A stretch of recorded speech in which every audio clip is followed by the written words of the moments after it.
La majorité des utilisateurs EasyVista n'utilisent même pas 10% des fonctionnalités disponibles sur les produits EasyVista. Et aujourd'hui, j'ai envie de vous parler d'une fonctionnalité qui est très simple, qui est disponible sur Service Manager EasyVista et qui pourtant est très peu utilisée par les utilisateurs back-office sur EasyVista. Je fais référence ici à la fonctionnalité qui s'appelle les filtres utilisateurs. Alors, j'ai eu à échanger avec un utilisateur back-office Service Manager, appelons cet utilisateur Samuel. Et cet utilisateur-là, de quoi est-ce qu'il avait besoin? Il avait besoin chaque jour, dans le cadre de son activité, de pouvoir retrouver des iPads en stock qui coûtaient moins de 500 euros. Donc Samuel, du coup, qu'est-ce qu'il faisait? Il allait dans le menu Assets et configuration, il cliquant là, ensuite il allait sur matériel, ensuite sur inventaire. Hop. Et ensuite, qu'est-ce qu'il faisait? Il rajoutait des filtres. Donc ici, dans le modèle, il mettait par exemple le modèle égal iPad. Ok. Ensuite, au niveau du statut, il mettait le statut égal en stock. Hop. Et enfin, au niveau du coût, qu'est-ce qu'il mettait? Il mettait coût inférieur à 500. Ok. Et là, il obtenait les données dont il avait besoin. Et là, il pouvait consulter justement l'ensemble des iPads en stock qui coûtaient moins de 500 euros. Ok. Et on a eu à échanger une fois et je l'ai vu faire cette manipulation et je lui ai demandé, mais pourquoi est-ce que vous n'utilisez pas les filtres utilisateurs? Et il ne savait même pas en fait ce que c'était. Et du coup, je lui ai montré en fait comment est-ce qu'il pouvait mettre en place des filtres utilisateurs pour lui.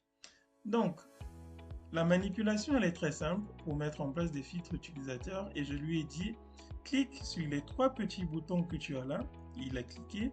Ensuite, clique sur enregistrer sous.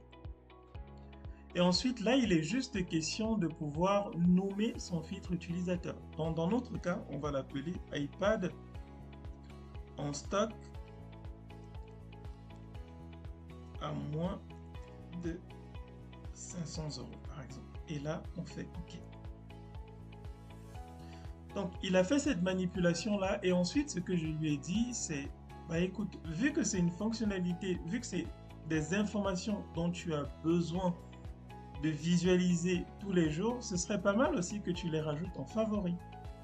Et je lui ai proposé de rajouter en favori. Et pour rajouter en favori, tout ce qu'il avait à faire, c'était de cliquer sur les trois petits boutons et de cliquer sur ajouter au favori. Et ensuite là, il a nommé du coup le favori iPad en stock à moins de 500 euros.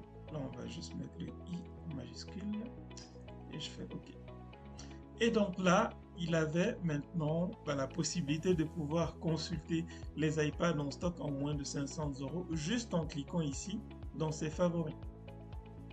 Alors, bien évidemment, le fait qu'il rajoutait justement des filtres manuellement, comme je vous ai montré tout à l'heure, ça lui prenait quelques minutes. Mais en fait, en rajoutant un favori et en mettant en place son filtre utilisateur tel que je lui ai montré, bah, ces minutes-là qu'il perdait tous les jours, bah, il n'aura plus à les perdre.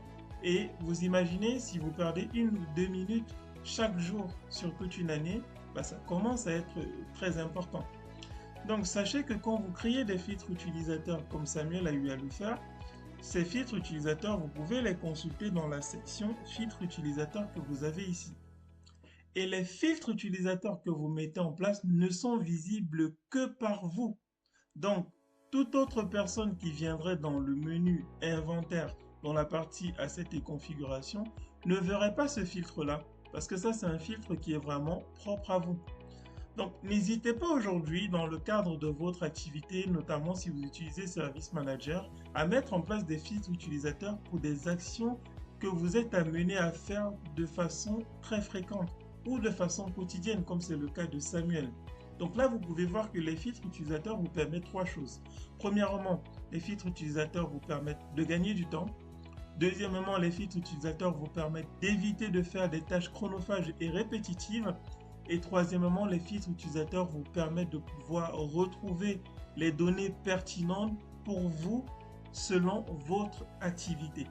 Donc là, je vous ai montré un exemple dans le cas de Samuel, mais sachez que cet exemple-là peut s'appliquer à tout un tas d'autres périmètres. Donc n'hésitez pas à me dire en commentaire comment est-ce que vous pensez utiliser les filtres utilisateurs dans le cadre de votre activité à partir d'aujourd'hui. Et je vous souhaite de vous porter très bien et je vous dis à très bientôt pour une prochaine vidéo sur les thématiques EasyVista. Ciao, ciao!